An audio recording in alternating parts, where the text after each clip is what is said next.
Assalamualaikum, salam hormat. Pastinya Buletin Awani Khas jam ini kami membawakan perkembangan apa yang berlangsung sejak dari pagi tadi di Dewan Rakyat. Pastinya fokus tumpuan sesi perbahasan menggulung di peringkat kementerian-kementerian usul menyunjung kasih ke atas titah diraja, di mana baru sahaja selesai YB Khairi Jamaluddin, Menteri Kesihatan, yang dilihat sepatutnya tamat pada jam 1 tetapi anjak 10 minit. Isu yang cukup panas dibahaskan, diperdebatkan di Dewan Rakyat. Tetapi sebelum itu, apa kata kita saksikan apa yang berlangsung, 3 rangkuman berita menarik sepanjang pagi tadi di Dewan Rakyat. Sebanyak 9,015 kes keganasan rumah tangga direkodkan dalam kalangan masyarakat sepanjang Perintah Kawalan Pergerakan PKP dilaksanakan di seluruh negara bagi tempoh Mac 2020 hingga Ogos lalu. Menteri Pembangunan Wanita, Keluarga dan Masyarakat Datuk Seri Rina Harun berkata, PKP bagi mengekang penularan jangkitan COVID-19 didapati memberi kesan mendalam terhadap ekonomi dan sosial lebih 32 juta rakyat di Malaysia. Kementerian Pendidikan menyediakan manual pengoperasian pembelajaran dan pengajaran PDP secara penggiliran sebagai panduan kepada guru besar, guru, pelajar, ibu bapa serta penjaga. Menteri Kanan Pendidikan Datuk Razzie Jidin berkata, manual terbabit adalah bagi memastikan PDP secara penggiliran dapat dilaksanakan dengan baik sebaik sekolah dibuka mulai 3 Oktober ini. Kajian kesan tekanan psikologi dalam kalangan mahasiswa berikutan pandemik COVID-19 tidak hanya bersandarkan faktor pembelajaran secara maya.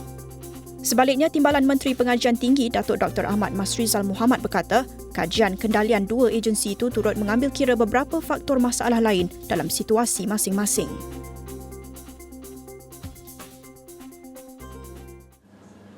Dan pastinya kita ingin melihat dan juga mengulas lanjut apa yang diperkatakan oleh YB Khairi Jamaluddin di Dewan Rakyat tadi.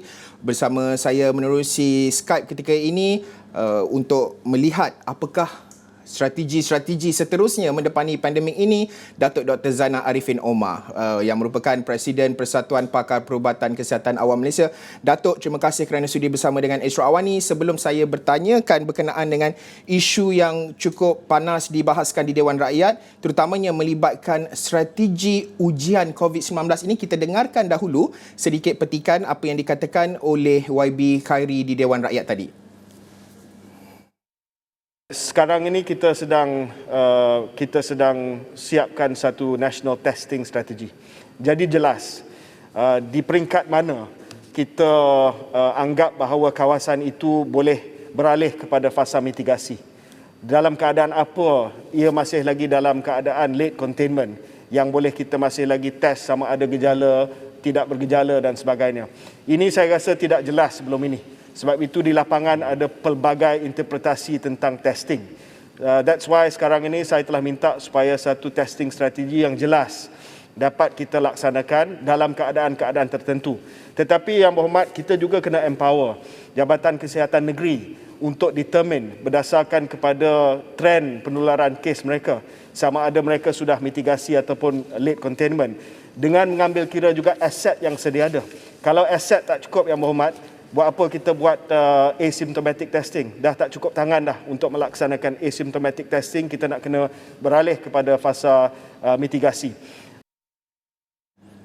Datuk Dr. Zainal Arifin Omar berada di talian Skype ketika ini. Datuk, reaksi Datuk melihat kepada strategi yang dirangka KKM ketika ini, iaitu strategi untuk menjalankan ujian, test strategi ini.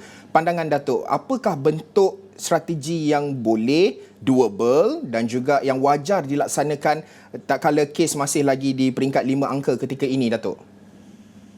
Ya, saya rasa satu penerangan tadi oleh YBKJ agak jelas ya, dan saya yakin dengan penggunaan teknikal yang betul, iaitu mid containment dan mitigation atau mitigasi ini penting kerana dalam strategi kita nanti untuk ujian, sebab ujian salah satu strategi yang penting untuk kita mengenal pasti kes dan kluster dan juga untuk mengawal ya.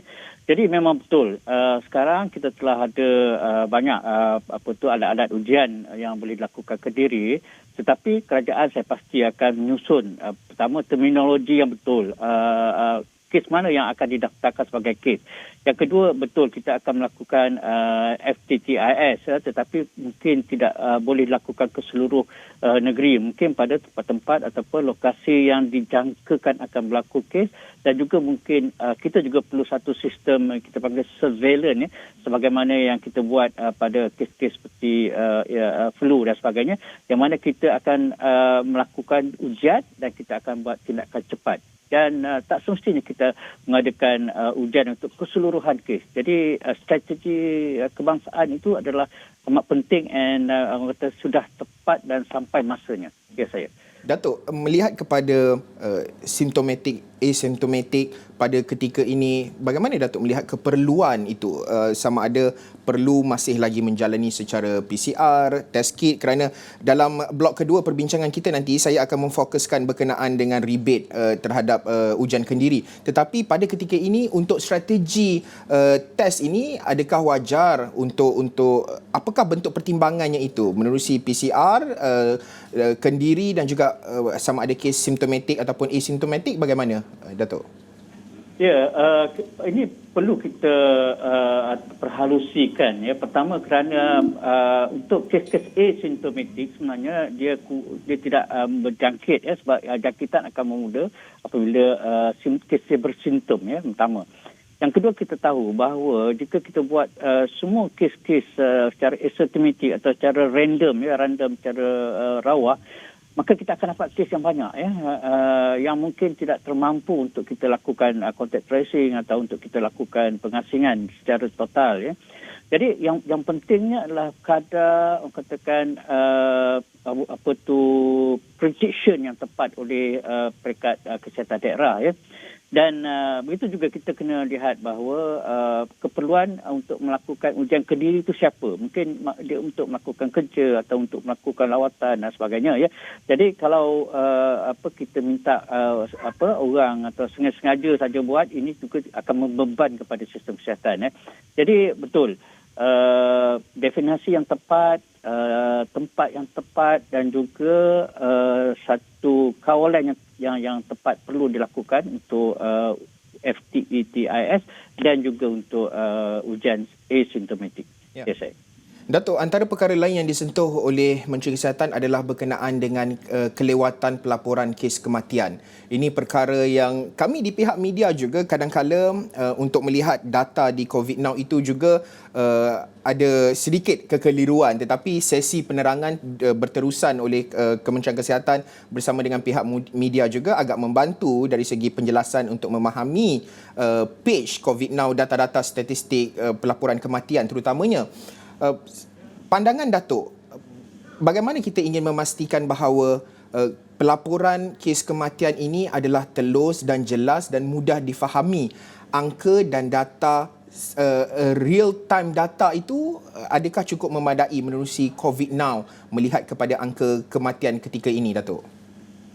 Ya, satu memang, ya, dari segi data dan statistik ni, terutama kami yang telah terlibat secara langsung lama, ya. Jadi memang dia ada banyak isu-isu dia, sebab mungkin masa berlaku, masa dilaporkan, masa pengesahan dan sebagainya, dan juga definisi istilah kematian disebabkan oleh COVID itu. Jadi ini suatu perkara yang teknikal dan perlu diperhalusi dan dilihat oleh pakar-pakar ataupun orang yang tertentu. Jadi apa yang saya pada pandangan kami, supaya kita tidak terlalu menitik beratkan berkenaan dengan data harian, ya. Jadi kita mesti lihat trend 1 minggu atau 2 minggu. Kerana ini yang penting, kerana kita akan lihat trendnya dan kita akan adakan intervensi. Kerana secara harian atau real data itu tidak berapa tepat, kerana kes berlaku kematian itu mungkin berlaku sebelum itu dan mengambil masa untuk disahkan dari segi sebab-sebab kematiannya, kemudian dimasuk ke dalam sistem. Jadi jika ini kita lihat, dia akan berlaku perbezaan data dan statistik dan kadang-kadang mengelirukan dan juga meresahkan orang ramai. Jadi kita rasa jangan kita tumpukan kepada COVID now data harian, tapi kita lebih tumpukan kepada trend. Itu yang penting, analisa teknikal, trend semasa dalam satu tempoh masa. Ya, saya. Datuk, sebelum kita mengulas ataupun berbincang dengan lebih lanjut, apa kata kita dengarkan dahulu sedikit petikan yang dikatakan oleh YB Khairi Jamaluddin berkenaan dengan punca kenapa kelewatan pelaporan kes kematian, kes backlog kematian ini berlaku. Kita dengarkan dahulu.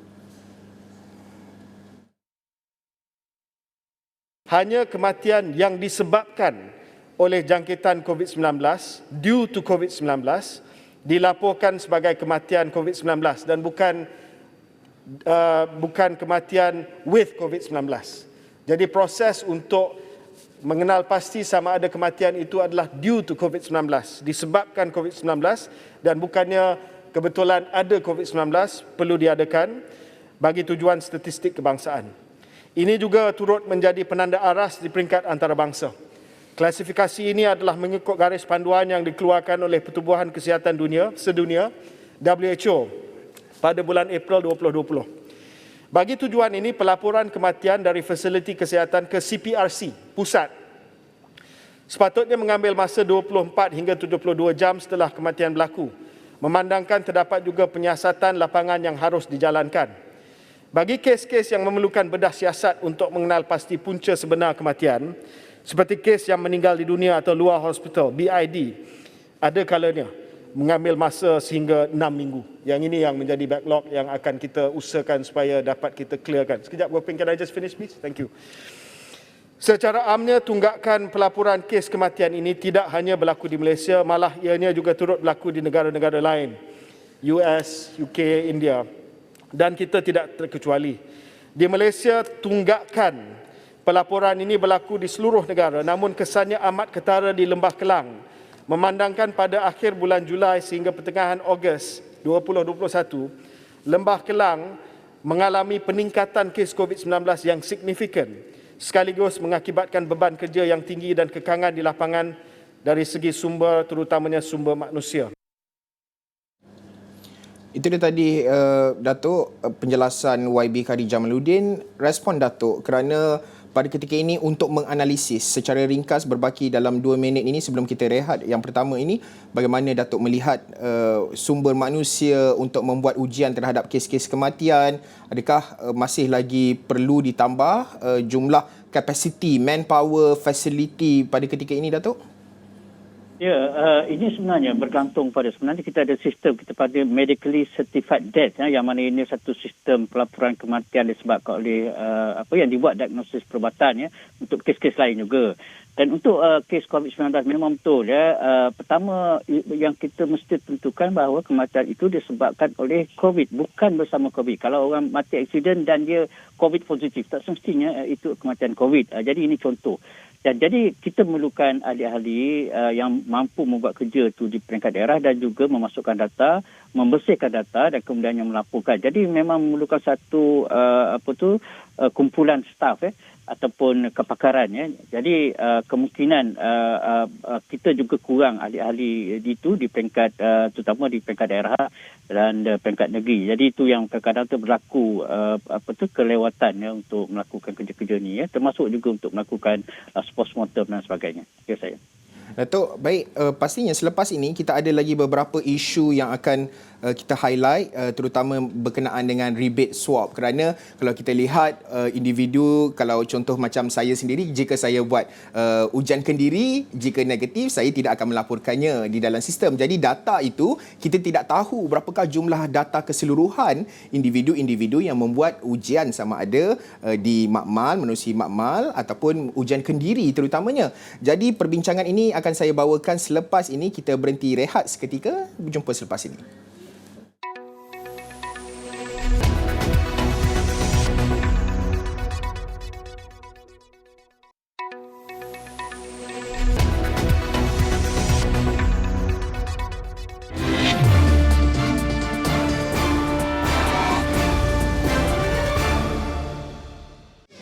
Bertemu kembali dalam Buletin Awani Khas di mana hari ini kita memperincikan dan menganalisis laporan serta kenyataan yang dibuat oleh YB Khairi Jamaluddin, Menteri Kesihatan, pada sesi perbahasan Dewan Rakyat sebentar tadi.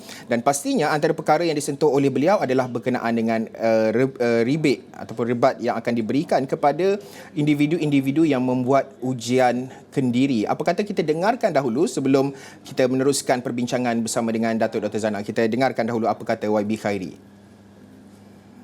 So kalau kita campur semua ni pada 21 hari bulan September peringkat kebangsaan, positivity rate kita RT-PCR plus RTK antigen makmal plus RTK antigen self-test adalah 9.95%. But we don't know the true denominator.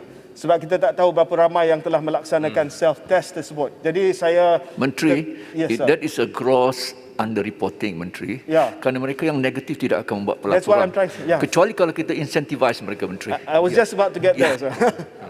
Sebab itu saya suka pada pandangan yang disebut oleh Muhammad Bandar Kuching untuk kita bagi rebate kepada mereka yang melaporkan ujian mereka. That's perhaps the only way dengan izin untuk kita melaksanakan pelaporan kendiri yang lebih tinggi lagi. Jadi terima kasih atas cadangan tersebut. Datuk Dr. Zainal Arifin Omar masih lagi berada di talian Skype ketika ini. Datuk, pandangan Datuk berkenaan dengan cadangan di peringkat Kementerian Kesihatan untuk memberi rebate ataupun insentif kepada individu yang membuat ujian kendiri ini. Bagaimana pandangan Datuk sama ada, kerana pada ketika ini kita tidak ada angka rasmi berapakah jumlah individu yang membuat ujian saringan termasuk terutamanya saringan kendiri. Pandangan Datuk? Ya, ini betul penting kerana macam yang dikatakan oleh YBKJ tadi, itu denominator untuk kes kita, ya, ujian.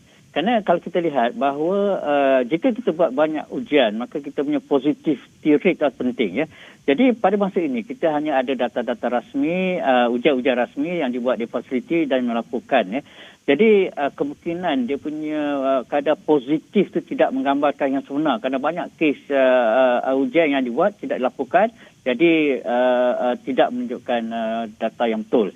Jadi betul, jika kita dapat menggalakkan mereka yang membuat test ujian melaporkan, jadi untuk dimasukkan di dalam data kebangsaan, jadi ini satu perkara yang sangat baik. Dan dengan adanya insentif ataupun rebate tadi, ini akan dapat meningkatkan lagi jumlah mereka yang membuat ujian dan juga melaporkan. Jadi saya rasa ini satu aspek yang sangat penting dalam pengurusan data COVID kita. Ya, saya.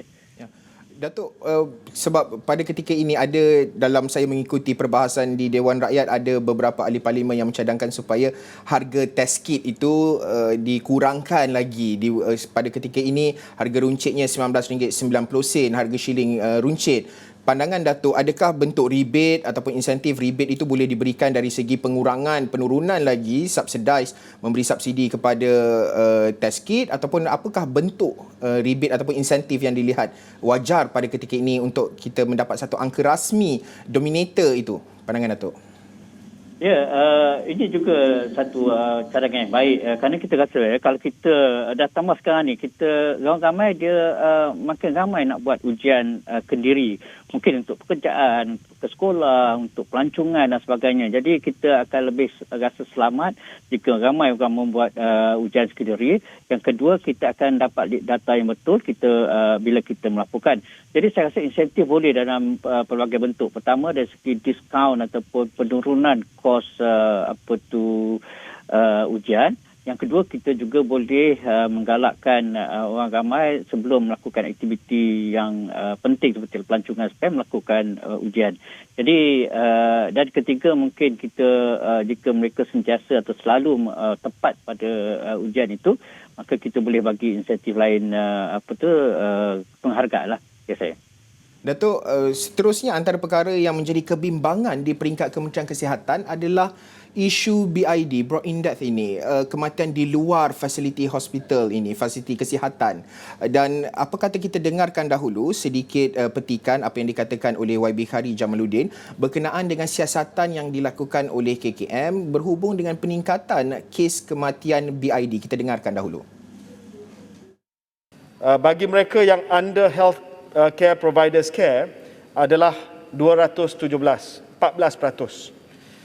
2,200 tidak berada di bawah jagaan mana-mana healthcare provider, sama ada CAC ataupun GP. 86%, 86%, 2,200. Jadi saya telah minta supaya Kementerian Kesihatan melihat secara teliti kenapa mereka tidak berada di bawah jagaan kemudahan kesihatan. Why? Sama ada mereka asymptomatic dan mengalami hypoxia dan akhirnya kemerosatan itu berlaku dalam tempoh masa 20-48 jam dan tidak sempat untuk dihantar ke hospital. Sebab kebanyakan daripada kes ini memang kemerosotan dia berlaku dalam tiba-tiba masa sahaja. Datuk, melihat kepada kenyataan yang dibuat oleh YBKJ ini, bagaimana Datuk melihat pentingnya? Pertamanya adalah kit yang perlu ada di dalam rumah ataupun keluarga individu yang disahkan dijangkiti COVID-19, dan kerajaan juga telah mengumumkannya, termasuk lebih awal di peringkat Kerajaan Negeri Selangor menyediakan kit-kit penilaian kendiri di rumah itu sendiri. Bagaimana pandangan Datuk berkenaan dengan isu BID pada ketika ini, Datuk? Ya, isu BID ni adalah satu isu yang complicated juga. Kami di contohnya Persatuan dan juga di NGO VCE 19 ni, saya menerima banyak laporan ataupun maklum balas dari lapangan daripada seluruh negara, dan kami juga mengendalikan perkhidmatan sukarela untuk home care, yang mana kita ada help desk, kita ada counselling dan kita ada home visit yang kita lakukan secara volunteer. Jadi memang isunya pertama kita kena tengok sama ada mereka tu bukan warga negara atau warga negara. Kini ini isu penting kerana kita lihat banyak juga yang bukan warga negara sukar untuk ataupun enggan datang mendapat rawatan. Yang kedua dari segi kosnya, sebab mereka kata kos mereka kena bayar. Yang ketiga adalah accessibility kepada ambulans dan kesihatan. Jadi antara cadangan yang kami rasa bagus ialah pertama menyediakan kit tadi yang mana mengandungi oximeter, termometer, mungkin BP set dan juga bahan-bahan panduan. Dan yang paling penting sekali kita mesti ada dua. Satu orang kata help desk ataupun saluran untuk mereka bertanya. Yang kedua untuk buat rujukan jika perlu. Kerana kami dapati ada ramai yang di lapangan sana mereka tidak berapa faham untuk buat penilaian status risiko kesihatan. Yang kedua mereka susah mendapatkan akses untuk call ambulans, untuk kaunseling dan sebagainya. Jadi kalau kita pertingkat ini termasuk juga lawatan-lawatan ke rumah untuk kes kegiatan tertentu, kita akan dapat mengurangkan BID inilah. Ya saya. Datuk, secara ringkas Datuk menjelang RMK 12 dan juga pembentangan belanjawan 2022, sedikit harapan Datuk mewakili Persatuan dalam proses pemulihan COVID-19 ini pada tahun 2022, tahun pemulihan COVID-19. Secara ringkas Datuk. Ya, pertama kita minta kerajaan perkuatkan barisan harapan kita, terutama di kesihatan awam, di klinik-klinik kesihatan dan juga pejabat kesihatan di daerah. Yang kedua, kita gerakkan komuniti kita, memberi mereka insentif, diskaun dan sebagainya untuk mereka bertanggungjawab. Dan yang ketiga, kita harap ada sedikit reformasi perkhidmatan kesihatan yang sedia ada ke arah yang lebih baiklah. Ya, insyaAllah. Ya, baik. saya. Datuk Dr. Zainal Arifin Omar, Presiden Persatuan Pakar Perubatan Kesihatan Awam Malaysia. Terima kasih kerana sudi bersama dengan Esro Awani. Dan pastinya jam 2.30 petang ini kita akan menyaksikan beberapa lagi kementerian, termasuklah proses ataupun penggulungan daripada Jabatan Perdana Menteri melibatkan 5 kementerian. Dan selepas ini kita ada Kementerian Perpaduan Negara. Apa kata kita saksikan dahulu sedikit klip siapakah yang akan membahaskan dan juga menggulung pada sesi penggulungan bermula jam 2.30 petang nanti. Saksikan.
Sekian Buletin Awani Khas. Ikuti perkembangan lanjut di esroawani.com dan juga di CCTV Parlimen di esroawani.com. Sekian saja dahulu. Salam hormat.